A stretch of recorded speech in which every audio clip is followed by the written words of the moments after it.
Hello everyone, my name is Alex and this is Zombie Side Up, where whatever pops into my tiny cranium is sculpted into what I hope to be a mediocre at best work of art. Today, I am going to be sculpting an avocado, but not just any avocado, an avocado with a mouth.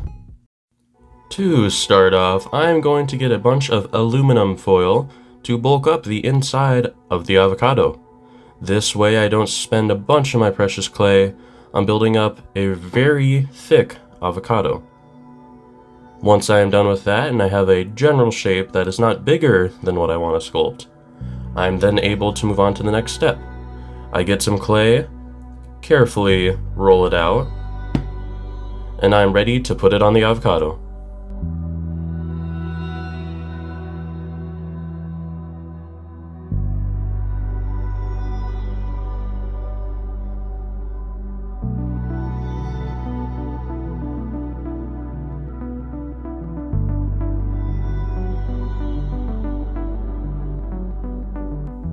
Once I am done adding the clay onto the armature, I am ready to bulk out the main shape of the avocado.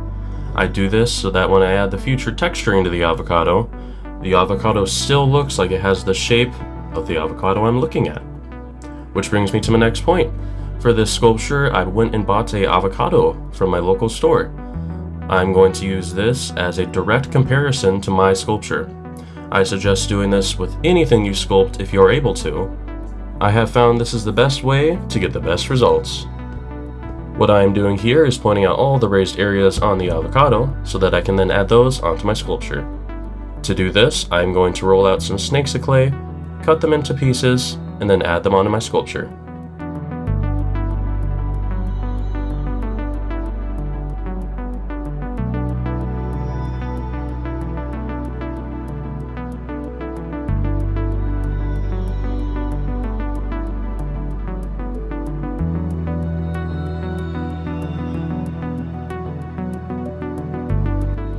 Once I finished with the main shape of the avocado sculpture, it was time to move on to the avocado texture.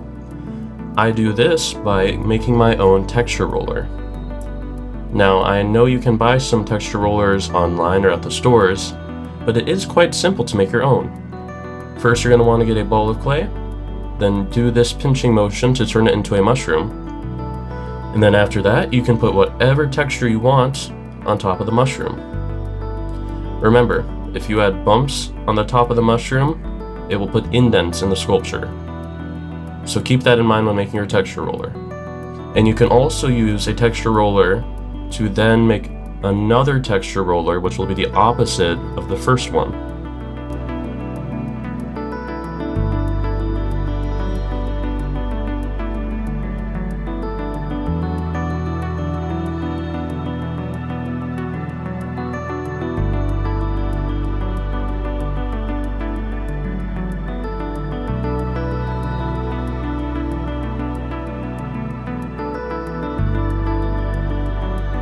Once you have a texture roller, it is very simple and very easy to add texture to any part of the sculpture.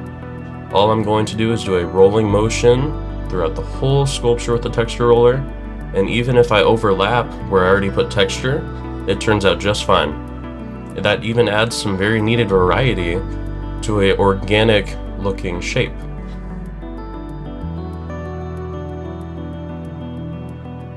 Here you can see the two avocados side by side. I think the texture looks very well in comparison to the real avocado, so I'm proud with how that turned out. The next part I'm going to add is the part where the stem came out. I'm going to do this by pushing one of my ball styluses right into the clay, and then from there I'm going to sculpt the rest of the inside of that. I'm going to try and make it look fairly rough, as in the real avocado it looks like it has a very woody texture.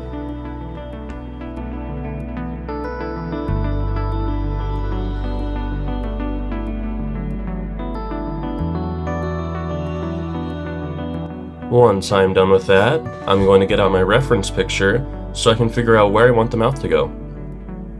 I am then going to take one of my tools, mark out on the clay where I want the mouth to be, and then carve out that whole mouth. From there, I'm going to bake it in the oven, so then when I sculpt the mouth, I do not crush all of my hard work.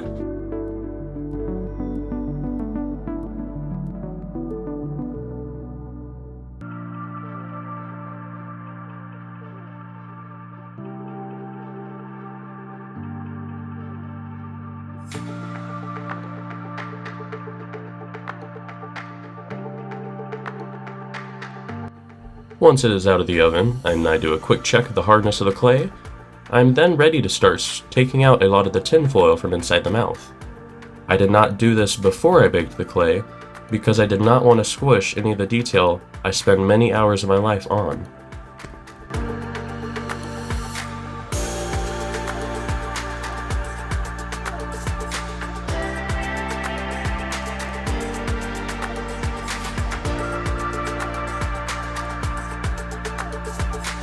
I am then going to take this sheet of clay, cut it to size, and line the inside of the mouth of the avocado. I do this so that I am able to sculpt on the inside of the mouth, and once I have a thin sheet of clay against the tin foil, it is a lot easier to sculpt details.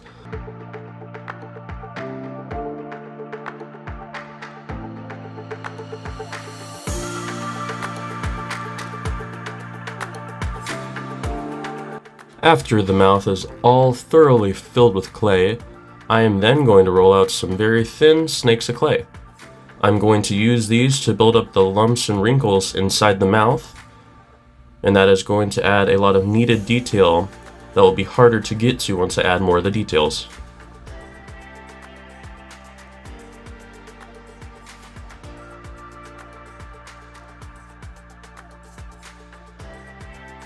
The next snake of clay I roll out is a lot thicker than the last one.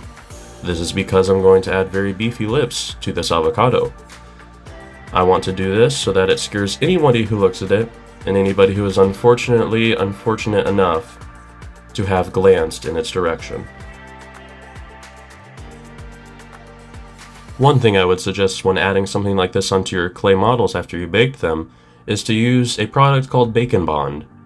I have not received mine yet, as I recently ran out, but I was still able to get them on there, and now I'm ready to sculpt on the lips. When I do my lips, I like to make them very pronounced and also very crusty. This is because I want the lips to look very realistic, so that, once again, anyone who looks at them will be very sorry they did.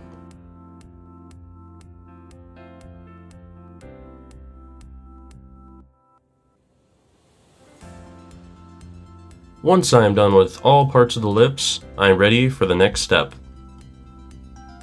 The next step for this sculpture is going to be adding the teeth. However, I'm going to be baking the teeth before I put them in, so instead I'm going to sculpt them now, and then bake them and put them in later.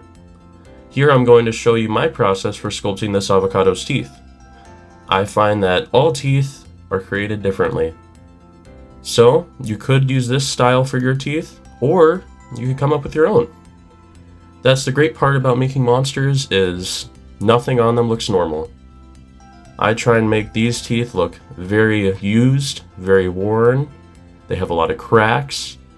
Most teeth do not have an indent like that on the top. However, my avocado does. I don't know what it's been eating. Maybe it's been eating avocado pits. All I know is that most of the teeth I make will have a lot of indents. Here you can see me testing it out, and I think the size works great for the avocado. So it's time to make the rest of the teeth.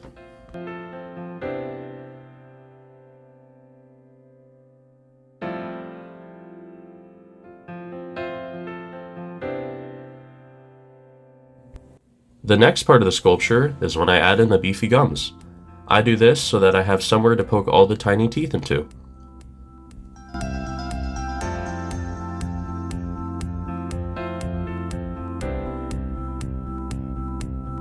I also decided to add in a lot smaller tongue into this sculpture. I know on the drawing I had a very big 4-forked tongue, but when I tried that out, it did not fit. However, through the power of editing, I have put it down to this very small tongue, and you don't even know if I actually tried using the other tongues. You'll just never know.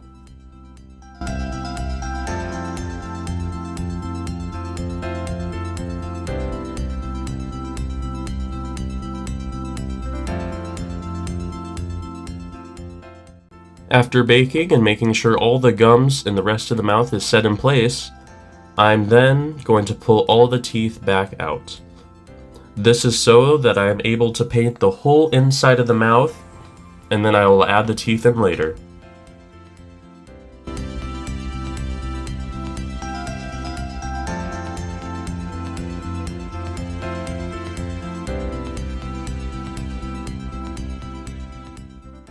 Now with the sculpting done, it's on to painting.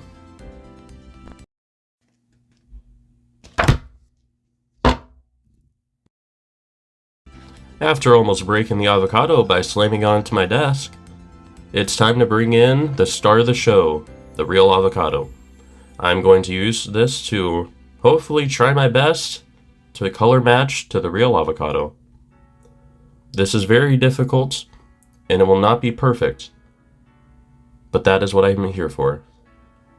My iffy at best skills are going to show through this paint job, but it gets the message across that this is an avocado with a mouth, and no one can take that away from me.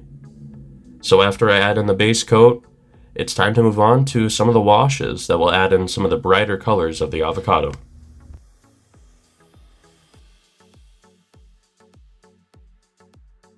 Here you can see me adding on a brightish, reddish, brownish wash.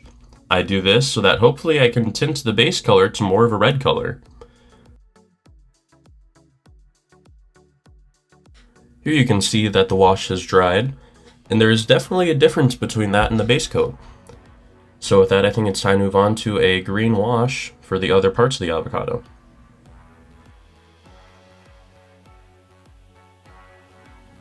Here you can see me dabbing away a lot of the green wash.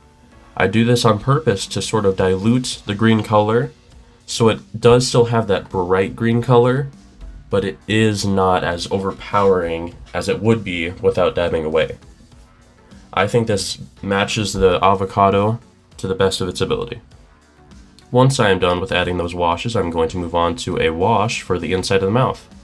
I use a mix of bright reds, dark reds, light pinks, bright pinks, and terracottas that are very watered down to get into all the cracks. I layer them at random, and that adds a very mouthy looking color. You will also notice that I keep the dark brown paint that got onto the lips there, and I think that adds a very monstery and unnatural texture and color to the model. Once I am done with the mouth, I am then going to move on to finishing the rest of the avocado skin. Here I am pointing out the color that is on this side of the avocado, and then here is the color of the avocado after I added on a yellow wash. What I do is I use one of these foam paintbrushes I got from Walmart and dab it on. I then take a paper towel and very aggressively stamp out a lot of the color. This leaves a lot in the cracks, but it also sort of dyes all of the brown paint.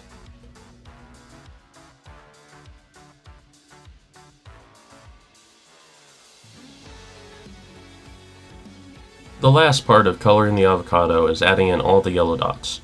I'm using the paintbrush that I first used when using Mod Podge that has dried into clumps. By adding these on in a non-watered down paint, they stay and hold their shape as a dot, but I can still dab away a lot of the paint that I need to. This makes it very dull and blending in with the rest of the avocado.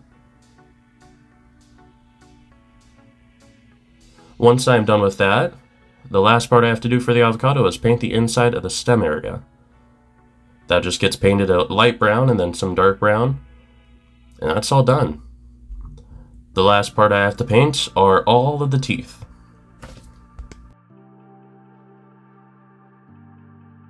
Here you can see I kept all the teeth on this piece of tape so I do not forget the order they go in the mouth. I'm going to take one of the teeth, and I'm going to start off by painting it white. I'm going to give all the teeth a base coat of white, and then afterwards, I'll move on to the wash.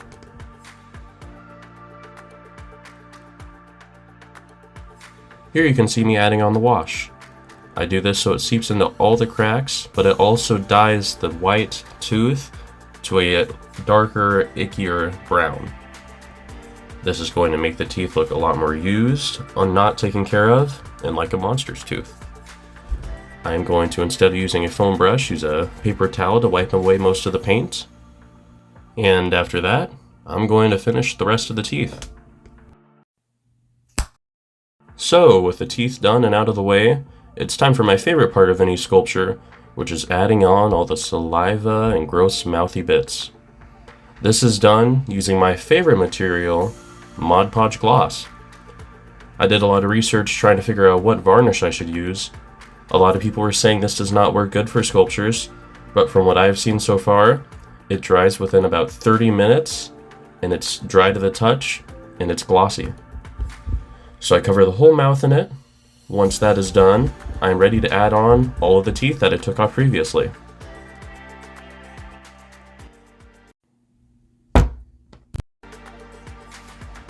Now, before I add in the rest of the teeth, what I'm going to do is make sure the mouth is dry, and after doing that, I know it's time to put in the teeth. I'm going to use a very basic super glue. You can use any super glue for this. And I'm just going to put a drop in each gum hole. Now, while I did use way too much for this hole, that is because it came out very fast. However, super glue is glossy, so it ends up working. I also did not use tweezers to put them back in, and then I had to use my fingers. This was a lot harder than I thought it would be, but eventually I was able to get it in. You also might notice that the backs of the teeth are not colored, but that was more time I did not feel I had to take. If something, to me, is something I don't think I need to do, I do not do it. Because that's work, and work is work, and work is lazy, and I want to be lazy, so, you know, just backs of the teeth are not colored, don't look at the backs of the teeth. Other than that, the rest of the sculpture looks fine, so I think it'll be okay. Anyways, I'm right near the end of popping in all the teeth, and it's getting close to the end.